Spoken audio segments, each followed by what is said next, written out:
እንደዛ ችግሩ የሚፈጠረው እኔን የጠቀሙኝ 3 ክህሎቶች አሉ። ከልጆች ጋራ ባወዳደርናቸው ቁጥር እሱ ያስተካከለውን ሄዶ ያበላሻል። እኔ እነሱን ለመርዳት ብዬ ሁሉ ነገራችንን ትዕዛዝ እናደርገዋለን።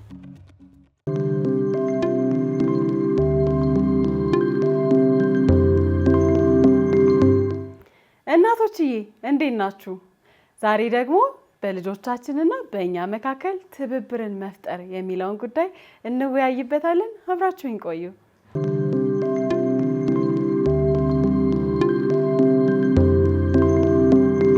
እንደ ወላጅ የቀን ትግላችን የሚሆነው ስነ ስርዓት ያለው ልጅን መፍጠር የሚለው ነው። ስነ ስርዓት ያለው ልጅ ብለን ስናነሳ በማህበረሰቡም ወይም ደግሞ በእኛ ዘንድ ተቀባይነት ያለው ልጅ መፍጠር። ታዲያ ችግሩ የሚፈጠረው በፍላጎት አለመጣጣም ነው። ልጆቻችን እኛ የምንፈልገው እንዳይጮህ፣ ንጽህና እንዲኖረው፣ ላይክ ስነ ስርዓት ብለን ብቻ ኔም የምናደርገው ነገር በሙሉ ልጆቻችን እንዲይዙልን እንፈልጋለን። ታዲያ ይሄ እኛ የምናስበው ወይም በእኛ እሳቤ ውስጥ ስነ ስርዓት ተብሎ የሚጠራው ነገር በልጆቻችን አይምሮ ውስጥ ጭራሽም ቦታ የለውም። ይህ የፍላጎት አለመጣጣም በእኛና በልጆቻችን መካከል ትብብርን ከመፍጠር ይልቅ እኛ ወላጆች ይህ ትብብር እንዲመጣ የራሳችንን ጋይዲንግ ሲስተም ወይም ደግሞ ስነ ስርዓት ነው ብለን የምንቀበለውን በሶሳይቲው ላይክ በማህበረሰቡ ተቀባይነት እንዲያገኙልን ብለን ልጆቻችንን መግፋት እንጀምራለን። ወይም ደግሞ ያንን ሰው እንዲሆኑ ያልሆኑትን እንዲሆኑ ፑሽ እናደርጋቸዋለን። ይህ ማለት ስነ ስርዓት አናስይዛቸው ፑሽ ያደረግናቸው ስል ስነ ስርዓት አናስይዛቸው ማለት አይደለም። የምንገፋበት ኤክስቴንት ግን በጣም ይለያል። ብዙ ጊዜ እኛ የምንጠቀምበት ሜካኒዝም አለ። ለምሳሌ ወቀሳና ነቀፋ። ብዙ ጊዜ ልጆች የሆነ ነገር ሲያደርጉ እንወቅሳቸዋለን። ለምሳሌ በሩን ወርውረህ አትዝጋ ብለን አንድ የትዕዛዝ አስተላልፈናልና ልጆቹ ኮንሽስሊ ወይም አስበውበት ወይም ሳያስቡበት በሩን ወርውረውት ሊዘጉ ይችላሉ። ስለዚህ እንነቅፋቸዋለን። ይሄው በሩን ወርውረህ አትዝጋ እያልኩ ዛሬም ወርውረህ ዘጋኸው። በቃ ብዙ ጊዜ ስለምንነቅፋቸው ድርጊቱን ይበልጥ ኢንቴንሲቲ ሰጥተው በር ስትወረውር እንደምትናደድ ስለሚያውቁ ፐርፐዝሊም ሊያደርጉት ይችላሉ። ልጆች በተጨማሪ ላይክ ይሄ እኛ ማብራሪያ እየሰጠን ሌክቸር እያደረግን ለነገሮች ትኩረት እንዲያደርጉ ስናደርጋቸው ረጅም ማብራሪያ በመጀመሪያ ደረጃ ለነሱ ምንም ትርጉም የማይሰጥ ነው። ልጆች በምን ያምናሉ? በአጭር ግን ድርጊታዊ ቃል ነው የሚያምኑት። ሌላው ብዙ ጊዜ ትዕዛዝ መስጠት ነው። በቃ ሁሉ ነገራችንን ትዕዛዝ እናደርገዋለን። ተቀመጥ፣ እሱን አስቀምጠው፣ አትንቀሽቀሽ። በቃ እያንዳንዱን ድርጊታቸውን እየተከታተልን በነቀፍናቸው ቁጥር እንዳልኳችሁ ልጆች ምን ያስደስታቸዋል? going against the word የሚለውን ነገር። ስለዚህ instead of like straight forward ይሄንን አድርግ ይሄን አታድርግ እያደረግን ከምናስጨንቃቸው ይልቅ ሲስተማቲክ የሆኑ ቲፖችን መጠቀም ለኛም ህይወታችንን ያቀልልናል። ልጆቹም የበለጠ ስነ ስርዓት ያላቸው እንዲሆኑ ይረዳናል። ሌላው ልጆቻችንን እንዲተባበሩን ያደረግን እየመሰለን ብዙ ማስጠንቀቂያዎችን እንሰጣለን። በቃ ብዙ ይሄ ነው የማይባል ማስጠንቀቂያዎችና ማስጠንቀቂያዎችንም እንዲሁ ካለኝ ኤክስፒሪየንስ ልጆች አይወዱትም። ማስጠንቀቂያ በሰጠን ቁጥር ያንን ማስጠንቀቂያ እንዴት እንጣሰው የሚለውን ፕራክቲስ እያደረጉ ነው የሚሄዱት። ከዛ በተጨማሪ ማወዳደር፣ የምጸት ቃል መጠቀም። በቃ ብዙ ጊዜ አሁን እኛ ልጆቻችንን እናወዳደራለን። ያ የሚወዳደረው ልጅ በእውነት ከኛ ልጅ ጋር የሚወዳደር ነው ወይ? ያ ልጅ ያለው ስብዕና የሆነ በትምህርት ቤት የሆነ ልጅ አይተን ሊሆን ይችላል እና እሱ በትምህርቱ ጎበዝ ሆኖ ተሸለመ። ያ ልጅ እንደዛ ለማድረግ ራሱ የሄደበት ሲስተም ሊኖር ይችላል። ቤት ውስጥ ምን ሊያጠፋ እንደሚችል አናውቅም። ስለዚህ የራሳችንን ልጆች እንደ ራሳችን ልጆች አድርገን መቅረጽ እንጂ ከልጆች ጋር ባወዳደርናቸው ቁጥር ብዙ ጊዜ ያው እኛም ላይ የተፈጠረ ነገር ነው። ተወዳድረን ስላደግን ብዙ ጊዜ ትኩረታችን ከገሌ መብለጥ የሚለውን እንደ ገሌ መሆን በቃ ይሄ ሰው ተኮር ይሆናል። ከዛ ይልቅ ግን ስሜት ተኮር እንዲሆኑ ሪል ውስጣቸው ምን እየተካሄደ ነው የሚለውን ልባቸው የሚፈልገውን አይምሯቸው የሚያዛቸውን ነገር ጋይድ ማድረግ ነው። ይበልጥ ከኛ ጋር እንዲተባበሩ እኛን እንዲሰሙ የሚያደርጋቸው ድርጊት። እኔን የጠቀሙኝ 3 ክህሎቶች አሉ። ልጆቼ በይበልጥ ከኔ ጋራ እንዲተባበሩ እንዲሰሙኝ ከማወዳደር በበለጠ የምጸት ቃልን ከመጠቀም የበለጠ የሆነ ቀን እቺኑ ቃል እኔም ተጠቅሜ ያውቃለሁ። ሁለተኛው ልጄ እንዳልኳችሁ ሞር ሱፐር አክቲቭ ነው እና የሆነ ጽሁፍ ጻፈ። ለሱ ሚኒንግ የሰጠው ነው። እኔ ግን በዛ ሰዓት ላይ ነቀፍኩት። ምንድነው የጻፍከው አልኩት። ሳኩኝ። እንግዲህ ይሄንን ቻይንኛህን ሚስ የምታነበው ሆነ ሂድና አስነብባት አልኩት። ለሱ ምን ያህል ዲቫስቴቲንግ እንደነበረ ከጊዜ በኋላ ነው የተረዳሁት። ለመጻፍ ራሱ ካሬጁን አጣ። እኔ እንደ ቀልድ ይሄ ቀልድ ነው ልጆቻችን ላይ ስሜት ያሳድራል ብለን የማናስበው ቃል እነሱ ጋር ግን ዲፕ ዳውን እየገባ አንዳንዴ አጥንት እስከ መስበር ሞራል እስከ መስበር የሚያደርስ ንግግር ላለመናገር በቃ ወላጅነት ቁጥብነትን ይጠይቃል። እንደነሱ ማሰብ ወረድ ማለት ብዙ ጊዜ እኔ ከብዙ ልጆች ጋር ያለኝ ቅርርብ ህፃን ካየው በቃ እንደ ህፃን ነው የምሆነው።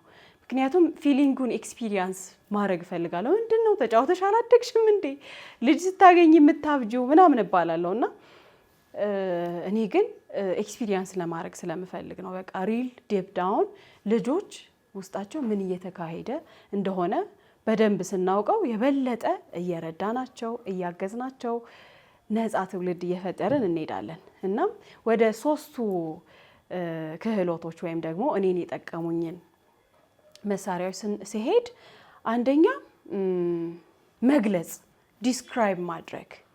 ለምሳሌ እርጥብ ፎጣ አልጋ ላይ ያስቀመጡ፣ ሻወር ወስደው እርጥብ ፎጣ አልጋ ላይ ያስቀመጡ።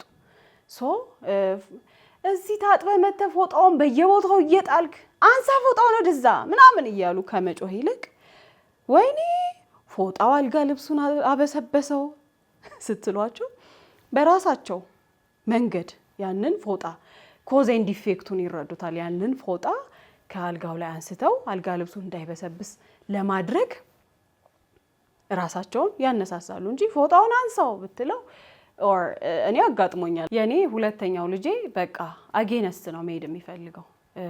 እኔም ኢሪቴትድ እሆንለታለሁ፣ በደንብ እናድድለታለሁ፣ እበሳጭበታለሁ። በአክሽን የምገልጻቸውም ነገሮች ስላሉ ብዙ ጊዜ አጌነስት ነው የሚሄደው። ስለዚህ እሱን ሃንድል ለማድረግ የጠቀመኝ ያው የመጀመሪያው ልጄ እንዳልኳችሁ ያለበት የእድሜ ደረጃ ምን ላይ ጎበዝ ነኝ ብሎ የሚያተኩርበት ስለሆነ ትኩረት ሰጥቶ በራሱ የሚሰራው ስራ አለ። እንደውም ላይክ አሬንጅመንት የመስራት ነገሮችን ማስተካከል ምናምን ይወዳል። ሁለተኛው ግን አጌነስት ነው። እሱ ያስተካከለውን ሄዶ ያበላሸዋል። ስለዚህ መረጃ በቃ ገለጻ አደርጋለሁ። እናም ያንን ገለጻ ተጠቅመው የምፈልገውን ነገር ያደርጉልኛል ማለት ነው። ሁለተኛ መረጃ መስጠት ነው። በቃ አሁንም ወደ እርጥቡ ፎጣ ስመለስ በቃ አልጋው እንደበሰበሰ አልጋው እየበሰበሰ እንዳለ መረጃ እንሰጣቸዋለን። ዋን ዌይ ኦር አናዘር ድርጊቱን እንዲያደርጉት ቲፕ ይሆናቸዋል ማለት ነው። ላይክ ይሄ አንሳርል እንደምልክ በቃ ታጥበክ ይሄ የኛን ፍራስትሬሽን ከማውጣት በጣም ተቆጥበን እነሱ ማድረግ ያለባቸውን ግን በምሳሌ መግለጽ ከኛ ከወላጆች በጣም የሚጠበቅ ነገር ነው። ምክንያቱም ትውልድ መቅረጽ ነው ያዝነው፣ ሰው ነው የምንሰራው።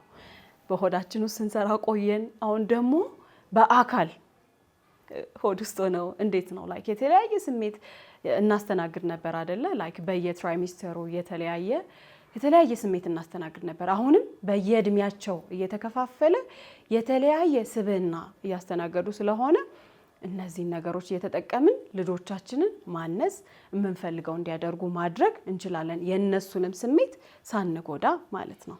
ሶስተኛው ክህሎት እኔና ልጆቼን ያግባባው ደግሞ በቃላት ብቻ መግለጽ ነው። ልጆች ምን ይጠላሉ መሰላችሁ? ይሄ ስብከት የመሰለ ማብራሪያ፣ ረጅም መግለጫዎችን፣ ትንታኔዎችን ብዙ ጊዜ ሌክቸር እናደርጋለን።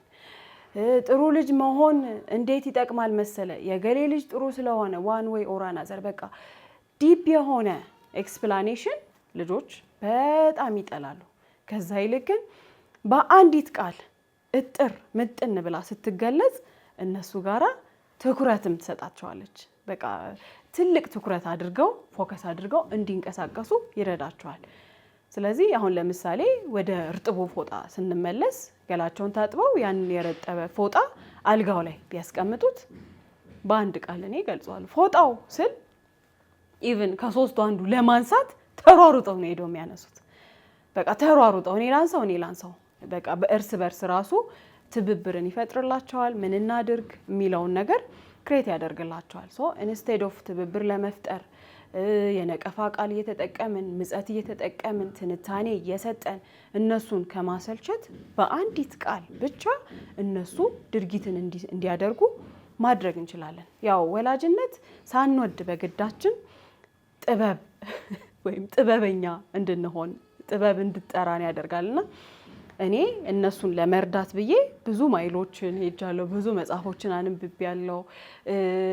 ልጆቼን ሳላበላልጥ ለአንዱ ትኩረት ሳትሰጥ ለአንዱ ደግሞ ትኩረት ሳልነፍቅ እንዴት ማሳደግ አለብኝ የሚለውን በጣም በትጋት ሳደርገው ቆይቻለሁ። እነዚህ 3 ቲፖች እናንተም ልጆቻችሁን ማኔጅ እንድታደርጉ ሊጠቅማችሁ ይችላልና እስቲ ሞክሩት። አብዛኞቻችን የምናደርገው ልክ ያልሆነ ድርጊት ልጆቻችን ስሜታቸውን በሚገልጹበት ጊዜ እኛ ደግሞ የምንጠቀመው የነቀፋ ቃልና ማቆም ያለብን። ያው እኔ የምጠቀመዋለሁ፣ አሁን ግን ከኤክስፒሪየንስ እየተውኩት። ለምሳሌ ማልቀስ በሚያለቅሱበት ጊዜ አልቃሻ ማልቀስህን አቁም ምናምን እያለን ጀጅ ማድረግ አይጠበቅብንም። በቃ ማልቀስ ያው ምን ስንሆን ነው እኛ ራሳችን የምናለቅሰው። ስለዚህ ያንን ስሜት እንዲያስተናግዱት መፍቀድ፣ አብረናቸው እንዳለን እንዲያውቁ ማድረግ ነው። አይዞህ አለሁልክ፣ ስጨርስ ማውራት ከፈልክ እኔ አለሁ ብሎ በቃ ሞር ኢንቴንሲቲ ለስሜታቸው ቦታ መስጠት። ሁለተኛው ምን ታጋንናለህ ቀላል አይደል እንዴ ምናምን ብለን እኛ በራሳችን ለሆነው ነገር የራሳችንን ትንታኔ መስጠት። ይህ እነሱን ስሜታቸውን በጣም ነው ስብርብር የሚያደርገው። ወይም ብዙ ጊዜ እኔ ራሴ አድርጌው በቃ ስላየሁት ነው በጣም ነው ስሜታቸውን የሚጎዳው። ከዛ በኋላ በጣም ትልቅ ችግር እንኳን ቢያጋጥማቸው እያጋነንኩ ነው የሚል ስሜት ይሰማቸዋል እና ትክክለኛ ኢሞሽናቸውን ለመግለጽ ይቸገራሉ። ሌላው ዝም በል ወይም ዝም በሉ ትዕዛዝ ነው። ያው ቅድም እንዳልኩት ልጆች ትዕዛዝን ይጠላሉ። ከዛ ይልቅ ግን እስቲ አሁን ድምጻችንን ቀንሰን እናውራ፣ ራሳችን እያደረግነው ማለት ነው። ሞር እኛ የምናደርገውን ነው ፎሎ የሚያደርጉት። ፍጠን ከምንል ይልቅ አሁን ደግሞ የአካሄዳችንን ዘይቤ እንቀይራለን፣ ሮጥ እንላለን፣ ወይ ደግሞ ራመድ እንላለን። ሞር ድርጊታዊ ሲሆን ልጆቻችን ኢንቴንሲቲ ሰጥተው ትኩረት አድርገው ከኛ ጋራ ሞር ኢንቲሜት እየሆኑ እየተባበሩ ያድጋሉ ማለት ነው። በቀጣይ ቪዲዮ እስከምንገናኝ ሰብስክራይብ፣ ሼር ማድረጋችሁን እንዳትረሱ። ሰላም ቆዩልኝ። ወዳችኋለሁ።